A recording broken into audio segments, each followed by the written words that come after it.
The mighty oak stood strong in the blustery winds. He had lived for many years, had lived through the First and Second World Wars, and in his long life had seen much stronger winds than this. The mighty oak lived in the bottom of the garden of Mrs. Rose White. She was quite elderly now. Mighty Oak had seen her grow up in this house. He had lived here with her parents too. The Andrews family had come to Oak Cottage on the 6th of April, 1922.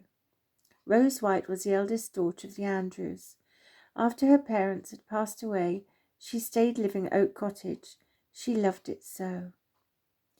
In 1939, she married Ron White, who loved Oak Cottage as much as Rose, so they stayed. Mighty Oak was so pleased he had come to love this family very much. The great tree remembered how it hadn't seemed long after they were married that Ron White had to go to war. He was a soldier and served in the artillery. Suddenly, Mighty Oak's thoughts were broken. Something made him jump. He looked down to see what it was.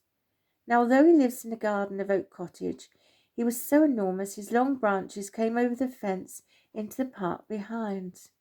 A gentleman going to work had lost his umbrella in the high winds, and it had blown straight into the mighty tree's upper branches. He shook and swayed as hard as he could until he shook it loose. It dropped to the ground to the thankful owner. It was early spring, and this strong, wet, windy weather was nothing to the mighty tree, but to the baby leaves just coming through it felt very windy for them. Not all the leaves had come out. One side of the tree was in the shade as a tall fir tree lived next to Mighty Oak, so the leaves this side were always the last to shoot through. A couple of weeks later the last leaf popped out. There was a robin sitting on the branch. He said, "Hello, who are you?" Well, Last Leaf looked around and realized that indeed he had been the very last leaf to shoot out. So he said, "Hello, I'm Last Leaf. What's your name, Mr. Bird?" "Actually, I know I'm a robin, but my name is Robin, so you won't forget that, will you?" "No, I won't," said the greenest, youngest leaf.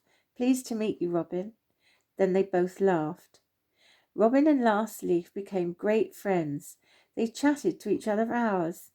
They both loved listening to the stories Mighty Oak would tell them. They overlooked a park now with a dog walking area and a lovely park for children to play in with swings, a roundabout, and a great climbing frame made like a boat. Mighty Oak was telling them it used to be a cricket ground years ago, and just where the slide and roundabout was the changing rooms for the players. Well, half the building was. Then the mighty tree remembered the other half was like a cafe. There was much laughter that would come from that room, especially if the home team had won the cup. Then quite suddenly the cricket stopped. Mighty Oak remembered it was quiet for a long time.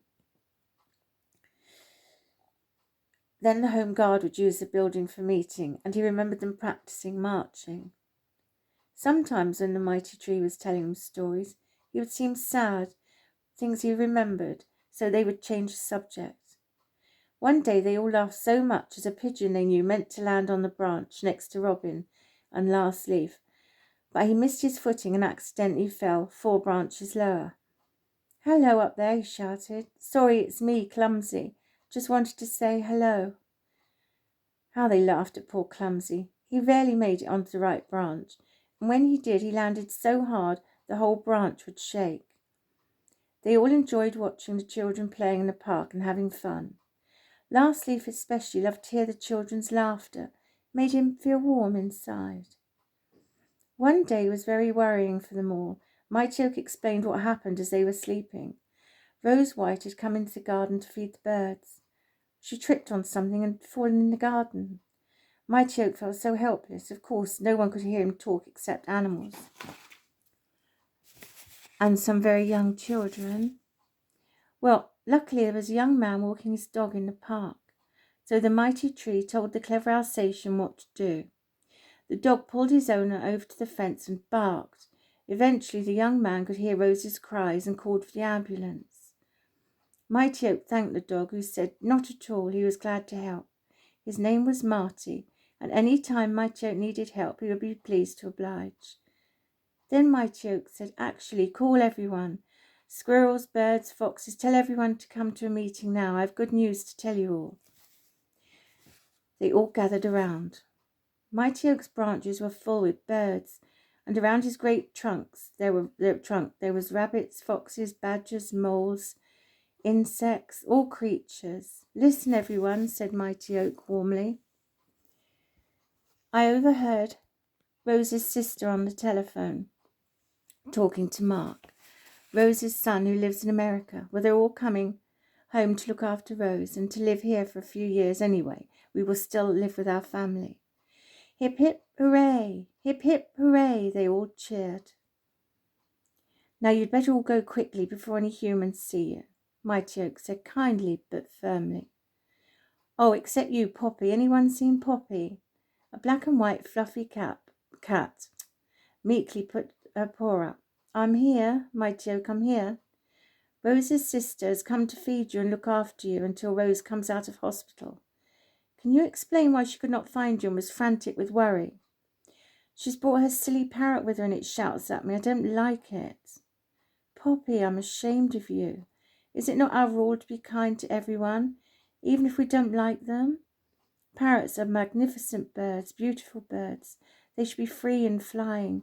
Would that not make you a bit grumpy sometimes? Yes, I didn't think of it like that. I'll go indoors now. Well done, Poppy, well done. Mighty Oak waited a few minutes, then heard Irene say, Oh, Poppy, there you are. I am pleased. Here's your dinner. The great tree smiled to himself. Robin and Lastleaf were so excited. How much longer until they come home? It seems like ages. Not much longer. Clumsy clapped his wings excitedly and fell backwards off the branch.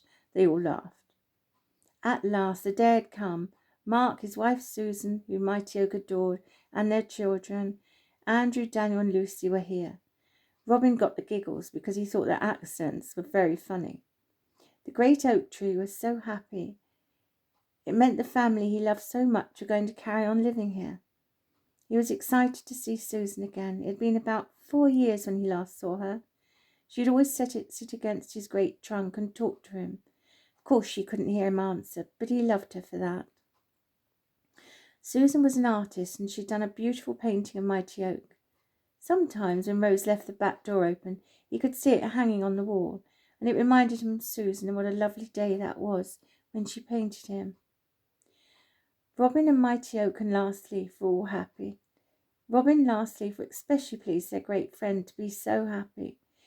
It was the height of the summer, and there were plenty of insects for Robin, and there had been enough rainfall for Lastleaf.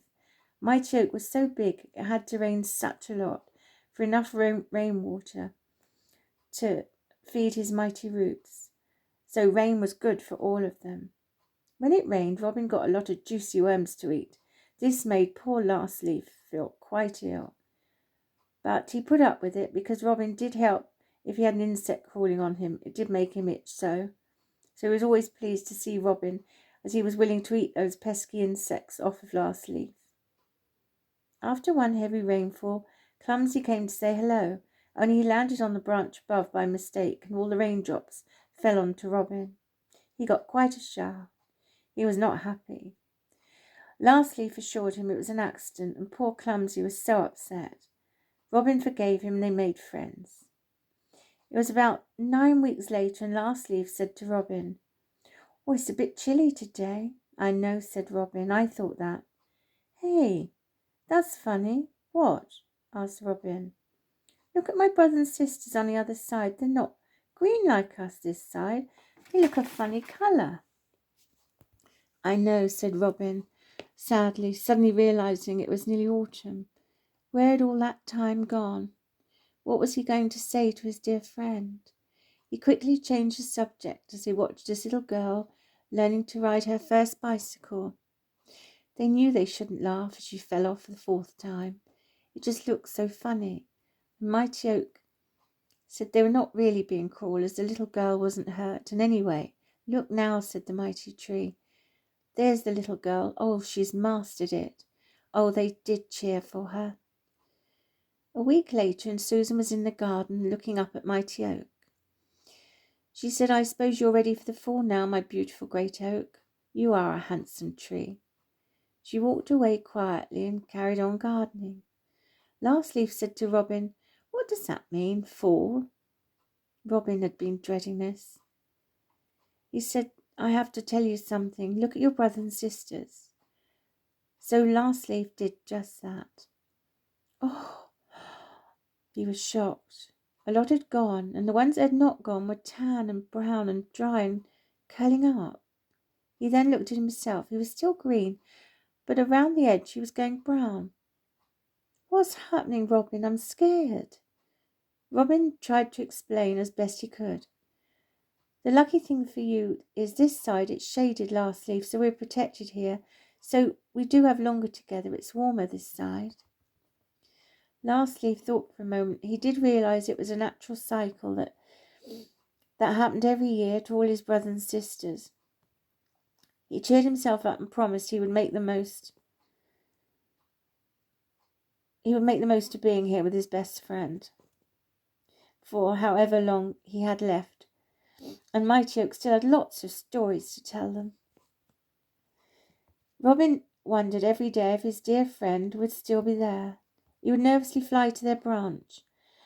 Last Leaf was still there. It was actually the very last leaf on Mighty Oak. "Hello there, Robin. Look, I'm still here, holding on tight. Luckily it's not windy today," Last Leaf said happily.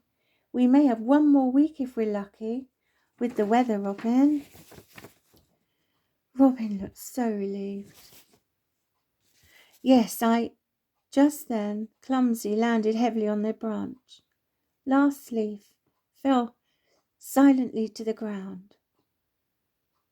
Robin said, "Goodbye, my friends." Clumsy said, "What was that, Robin?" That, said Robin, with a great tear in his eye. That was the last leaf.